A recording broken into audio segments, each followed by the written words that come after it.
And some of it did. Yeah, a lot of it did. I'll have to look it over.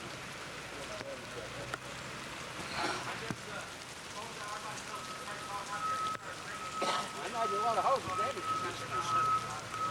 Well,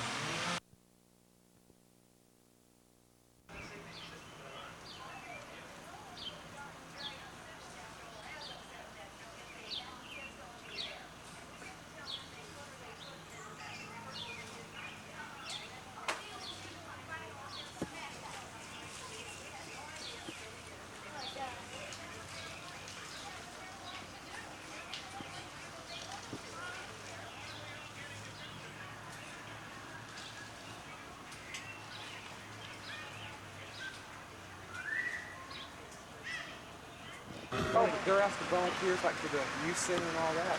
They're asking tomorrow.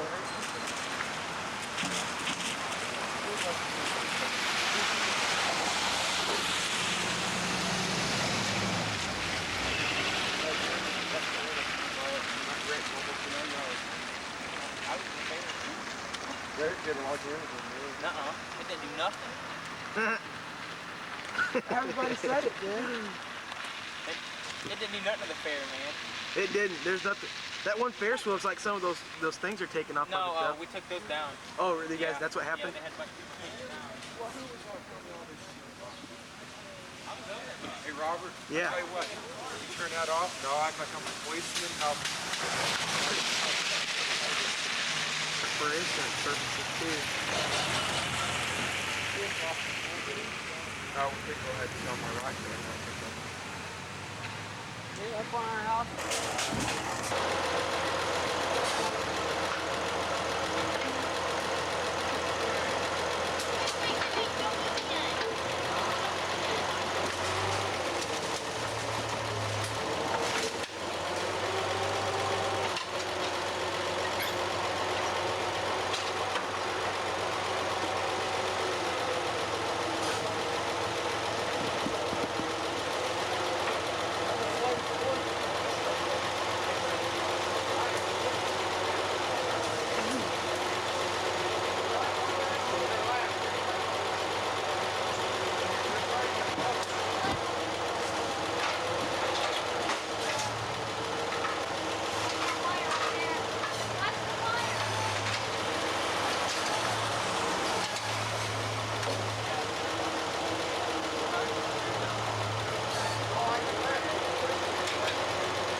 A tornado that ripped through Kendallville, that's in northwest Noble County, which is in the northeast part of the state, today has caused millions of dollars worth of damage. But miraculously, there were no serious injuries. Heather Richards has been on the scene since this afternoon, and she will have an update later in this newscast.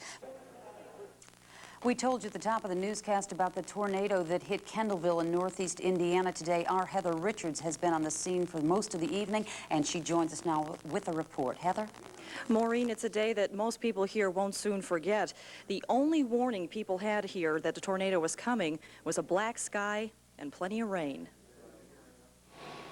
As soon as the National Weather Service issued its tornado warning, the twister was already doing its damage. There wasn't even time to sound the warning sirens. It first touched down in this shopping plaza just east of Kendallville, ripping off roofs, smashing in windows, and spewing debris into nearby farm fields before it lifted up, came back down, narrowly missing a county fair, but targeting the Arvada Hills housing complex. Authorities estimate damage to at least 40 homes. Some had minor damage, others were destroyed. All told, there were 30 to 40 injuries. Authorities say they were all minor miraculously, and so far they do not know of any fatalities.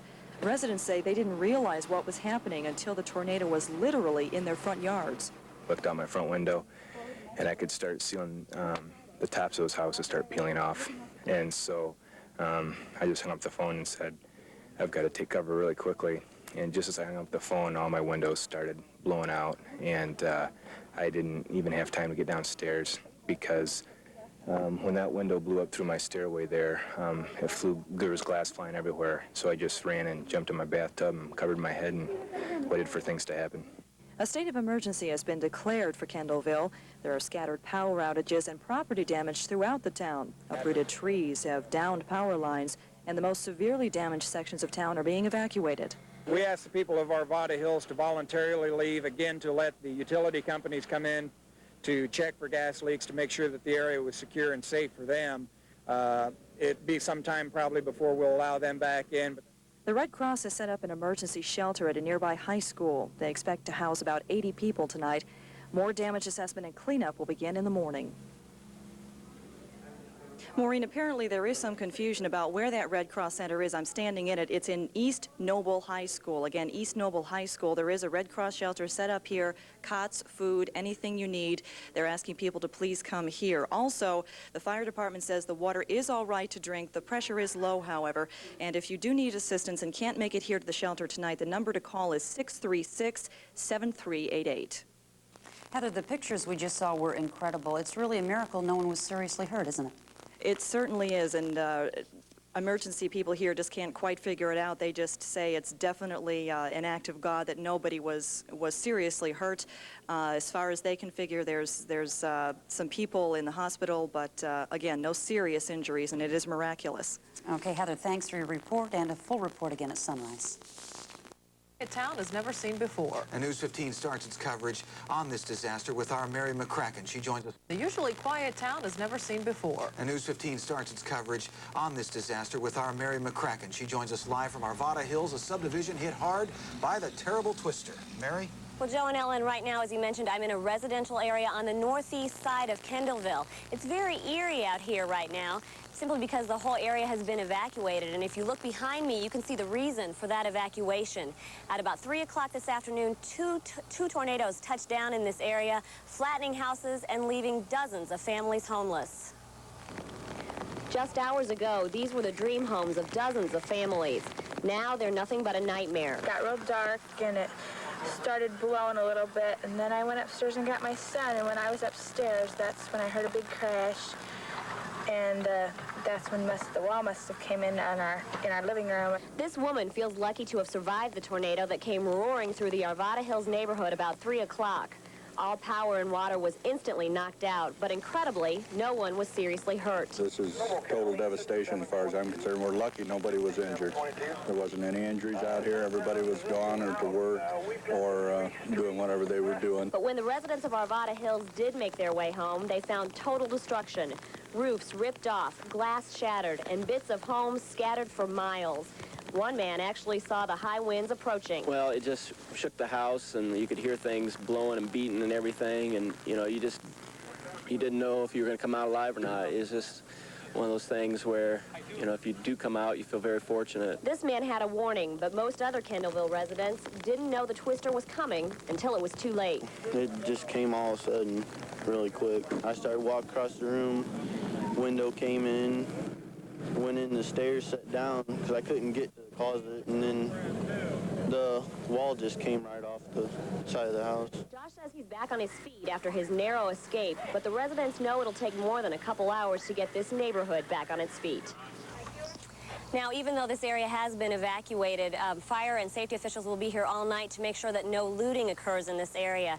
And as you just saw, there's plenty of damage in the residential areas, but there's also plenty of damage in the rest of Kendallville. And News 15's Kathy Knabel is here to tell us about that damage. That's right. It appears that this is one of the last stops for the twisters. As Mary mentioned, there were 2 confirmed tornado touchdowns here in the Kendallville area. Now, just west of here is the business area, the downtown area, and the business district of Kendallville. And as it is with most storms, the damage left behind is pretty much hit or miss.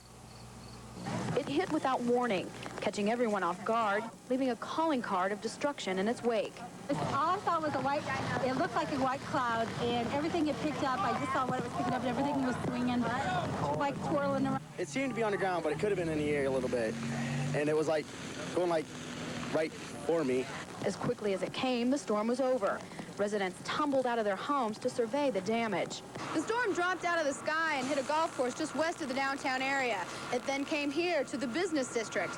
Several stores were left untouched, but many weren't as lucky. I'm from the Oddfellows Lodge, one the building where Penny's just moved out of. And it used to be 3 stories, now it's only 2.5. The whole back end it's totally gone. EMS crews from the 4-county area descended on the town in trouble less than an hour after the brunt of the storm had passed. Some units began the cleanup while others worked to keep the curious. Now, Now, much of the damage that you saw to the business district were to some very old city landmarks. Many of those buildings were close to 100 years old.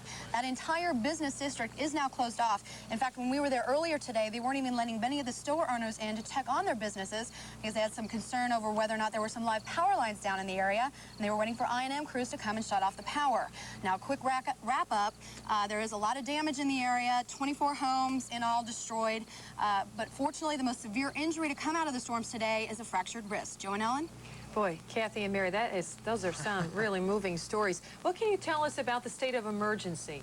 Well, Ellen, the state of emergency was declared fairly early on at about 4:30 this afternoon, and officials tell me it will continue all the way until tomorrow morning. So that means people need to stay inside, not try to get into Kendallville and look at all the damage here. Just let us show you the pictures of what's going on here in Kendallville. Good idea. Okay, Mary McCracken and Kathy Knobel live from Kendallville. Thanks a lot. And by the way, it's just preliminary, but property damage has been... With all the damage out there, there are bound to be dozens and dozens of families who are homeless tonight. And as usual, the Red Cross is helping out big time. In fact, it has set up a disaster relief center at East Noble High School for those who need shelter and food. Now, so far, there have only been 3 families expected to stay the night at Cole Auditorium, but dozens of people have already picked up supplies.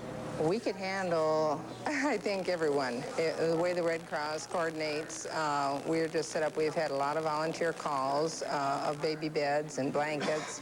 So it's just a case of coordination, and we could handle, you know, if we had 200-300 or more. Yeah, upset a little bit because we just bought that house, you know, or started buying it and stuff. And I mean, it's only 3 years old, and it's, well, now it's really 4, but now it looks like it's 100 years old because it's all blown apart. Now, anyone who needs help should contact the Noble County Red Cross at 636-7388. The temporary shelter is expected to stay in operation for at least the next couple of days. We've mentioned it before, but it really bears repeating. There have been no deaths or serious injuries as a result of the storm, just plenty of damage. And again, a state of emergency has been issued for the city, and folks are asked not to leave their homes unless they absolutely have to. State police and emergency management officials are also asking folks not to attempt to go into Kendallville for whatever reason. And News 15 will, of course, return to Kendallville tomorrow for follow-up reports. And those reports, you can see them on News 15 this morning, News 15 at noon, 5, and 6 o'clock.